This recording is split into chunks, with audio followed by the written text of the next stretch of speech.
ನೋಡಿ, ಬಿಜೆಪಿ ಎಲ್ಲೋ ಒಂದು ಕಡೆ ರಾಜ್ಯದಲ್ಲಿ 28 ಕ್ಷೇತ್ರಗಳಿಗೆ ಅಭ್ಯರ್ಥಿಗಳನ್ನ ಅನೌನ್ಸ್ ಮಾಡೋ ವಿಚಾರದಲ್ಲಿ ಸರ್ಕಸ್ ಮಾಡ್ತಾ ಇದೆಯಾ ಅನ್ನೋ ಪ್ರಶ್ನೆ ಉದ್ಭವ ಆಗುತ್ತೆ. ಯಾಕಂದ್ರೆ 25 ಹಾಲಿ ಸಂಸದರಿದ್ದಾರೆ, ಮೈತ್ರಿ ಮಾಡಿಕೊಂಡಿದೆ. ಇದೆಲ್ಲ ಇದ್ರೂ ಕೂಡ ಯಾಕೆ ಇನ್ನೂ ಟಿಕೆಟ್ ಅನೌನ್ಸ್ ಆಗಿಲ್ಲ, ಯಾಕೆ ಅಭ್ಯರ್ಥಿಗಳನ್ನ ಫೈನಲ್ ಮಾಡೋದ್ರಲ್ಲಿ ಕಸರತ್ತು ನಡೆಸ್ತಾ ಇದೆ ಅನ್ನುವ ಪ್ರಶ್ನೆಗಳು ಉದ್ಭವ ಆಗ್ತಾ ಇದೆ.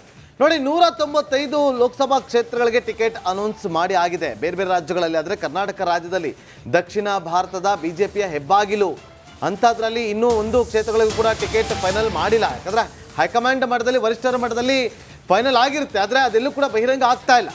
ಕಾಂಗ್ರೆಸ್ ನೋಡಿ ಆಲ್ರೆಡಿ 7 ಕ್ಷೇತ್ರಗಳಿಗೆ ಅನೌನ್ಸ್ ಮಾಡಿ ಆಲ್ರೆಡಿ ಅವರಲ್ಲಿ 5-6 ಜನ ಇವತ್ತು ಫುಲ್ ಆಕ್ಟಿವ್ ಆಗಿದ್ರು, ಗಮನಿಸ್ತಾ ಇದ್ದೀವಿ.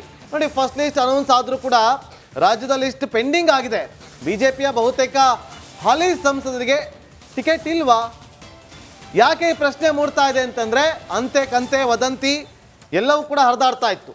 ಈ ಬಗ್ಗೆ ಯಡಿಯೂರಪ್ಪ ಅವರು ಒಂದು ಹೇಳಿಕೆಯನ್ನು ಕೊಡ್ತಾರೆ. ನಾಳೆ ಅವರು ಕಾದು ನೋಡಿ, ಎಲ್ಲ ಗೊತ್ತಾಗುತ್ತೆ. ನಾಳೆ ಸಂಜೆ ಅಷ್ಟೊತ್ತಿಗೆ ಎಲ್ಲವೂ ಫೈನಲ್ ಆಗುತ್ತೆ.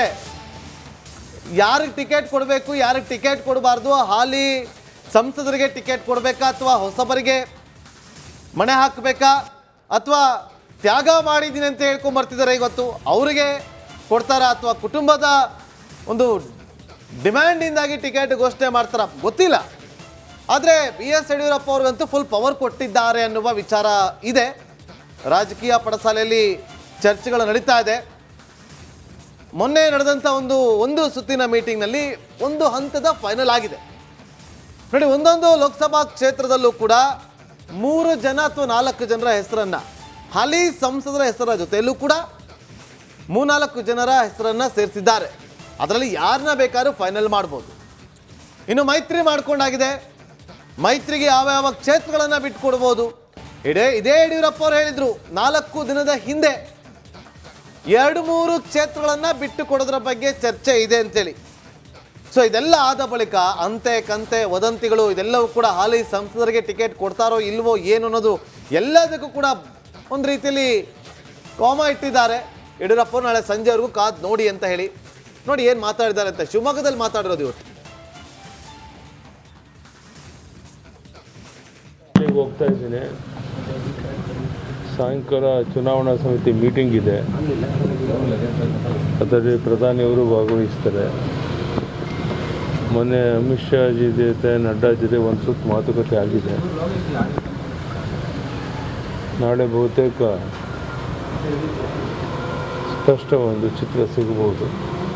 ಅದಕ್ಕಾಗಿ ನಾಳೆ ನಾನು ಡೆಲ್ಲಿಗೆ ಹೋಗ್ತೇನೆ. ಸರ್, ಮಂಡ್ಯ ಸೇರಿದಂತೆ ಬೇರೆ ಹಂಚಿಕೆ, ಸರ್ ಮಂಡ್ಯ ಸೇರಿದಂತೆ ಬೇರೆ ಕ್ಷೇತ್ರಗಳ ಹಂಚಿಕೆ JDSನೊಂದಿಗೆ ಅಲ್ಲ, ಯಾರ್ಯಾವುದನ್ನು JDS ಕೊಡ್ತಾರೆ ಅನ್ನೋದು ಸ್ಪಷ್ಟ ಇಲ್ಲ. ನಾಳೆ ಹೋದ್ಮೇಲೆ ಗೊತ್ತಾಗುತ್ತೆ ಯಾವ್ಯಾವ್ದು ಕೊಡ್ತಾರೆ, ಯಾವ್ದು ಕೊಡಲ್ಲ. ವಾತಾವರಣ ನಾವು ತುಂಬ ಅನುಕೂಲ ಆಗಿದೆ. ಮೋದಿಯವರ ನೇತೃತ್ವದಲ್ಲಿ ನಿಶ್ಚಿತವಾಗಿ ಒಂದು 24-25 ಸೀಟು ಲೋಕಸಭೆಯಲ್ಲಿ ಗೆಲ್ತೀವಿ ಅನ್ನೋ ವಿಶ್ವಾಸ ಇದೆ. ಅದಕ್ಕೆ ಎಲ್ಲ ಪ್ರಯತ್ನ ನಡೆಯುತ್ತೆ. ಸರ್, ಕಾಂಗ್ರೆಸ್ಸಿಂದ ಗೀತಾ ಶಿವರಾಜ್ ಕುಮಾರ್ ಈ ಸ್ಪರ್ಧೆ ಸಂತೋಷ. ಯಾರಾದರೂ ಒಬ್ಬರು ಸ್ಪರ್ಧೆ ಮಾಡಲೇಬೇಕಲ್ಲ.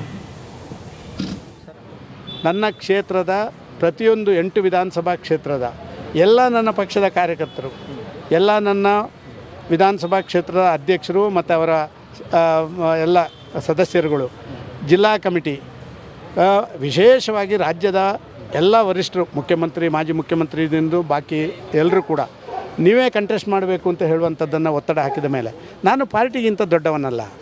ನಾನು ಇನ್ನೂ ಕೂಡ ಒಂದು 10 ವರ್ಷ ಅತ್ಯಂತ ಸಕ್ರಿಯವಾಗಿ ಕೆಲಸ ಮಾಡಲಿಕ್ಕೆ ಶಕ್ತಿ ನನ್ನ ದೇಹದಲ್ಲಿದೆ.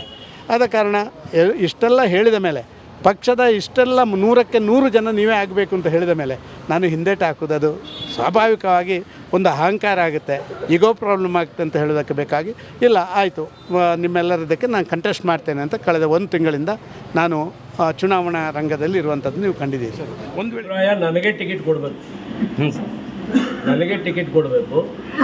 ನಾವು ಭಾರತೀಯ ಜನತಾ ಪಕ್ಷದ ಸಲುವಾಗಿ ಶಾಸಕ ಸ್ಥಾನಕ್ಕೆ ರಾಜೀನಾಮೆಯನ್ನು ಕೊಟ್ಟು ಬಂದು 4 ವರ್ಷಗಳ ಕಾಲ ಭಾರತೀಯ ಜನತಾ ಪಕ್ಷ ಆಡಳಿತ ಮಾಡಲಿಕ್ಕೆ ನಾವು ತ್ಯಾಗ ಮಾಡಿ ಬಂದಂಥವ್ರು. ಇವತ್ತು ಮನೆಯಲ್ಲಿ ಕೂತ್ಕೊಂಡಿದ್ವಿ.